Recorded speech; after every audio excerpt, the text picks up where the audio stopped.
Oui, bonjour. C'est ma deuxième participation à une rencontre, un organisme qui essaye d'aider les aînés et les proches aidants, et j'ai trouvé ça vraiment quelque chose de très intéressant.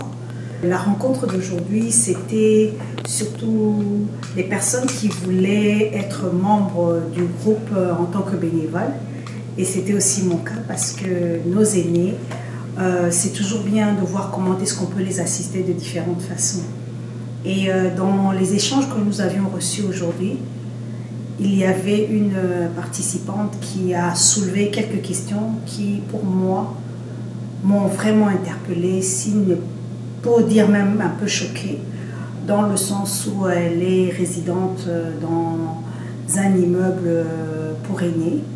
Et elle est venue soulever le problème de l'harcèlement des aînés par d'autres aînés.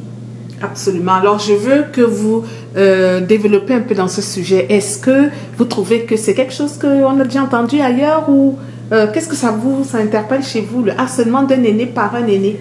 C'est quelque chose que l'on ne connaît pas parce que si on ne vit pas dans ce milieu de vie, c'est difficile de savoir qu'est-ce qui se passe. Et elle, c'est parce qu'elle y vit. Et c'est là où elle s'est rendue compte qu'il y avait cette problématique qui était là. Et c'est vraiment choquant. On se dit, non, bon, il y a des aînés, mais on ne peut pas penser que les aînés peuvent avoir aussi dans leur milieu d'autres qui les harcèlent. Et pour différentes raisons que le harcèlement peut exister, ainsi de suite. Il y a des personnes nous pensons que les aînés sont des personnes vulnérables, mais même au sein d'eux, il y en a qui sont plus vulnérables que les uns, plus que les autres, liés à plusieurs paramètres qui peuvent les rendre plus vulnérables. En fait, la personne, l'intervenante qui en a parlé, elle dit le harcèlement des plus forts sur les plus faibles, en fait. Oui. Donc, dans les personnes vulnérables, mais il y a encore des très vulnérables. C'est ça. On peut prendre ça dans ce sens-là. Alors, qu'est-ce que vous pensez que COFEIMA peut faire à ce stade-ci? Si vous avez une suggestion à faire. Je dirais que COFEIMA a des bénévoles.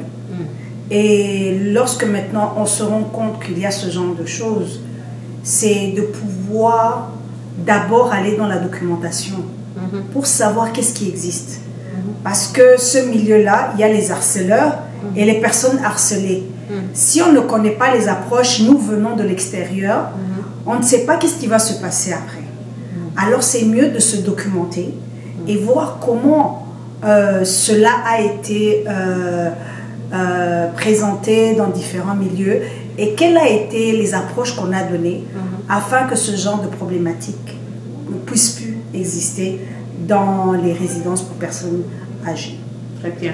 Et comme ça, à titre préventif, dans l'intervalle, qu'est-ce que vous pensez qu'il y a lieu de faire?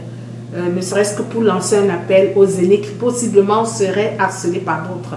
Qu'est-ce que vous leur recommandez comme ça en attendant qu'on mette le doigt sur le problème?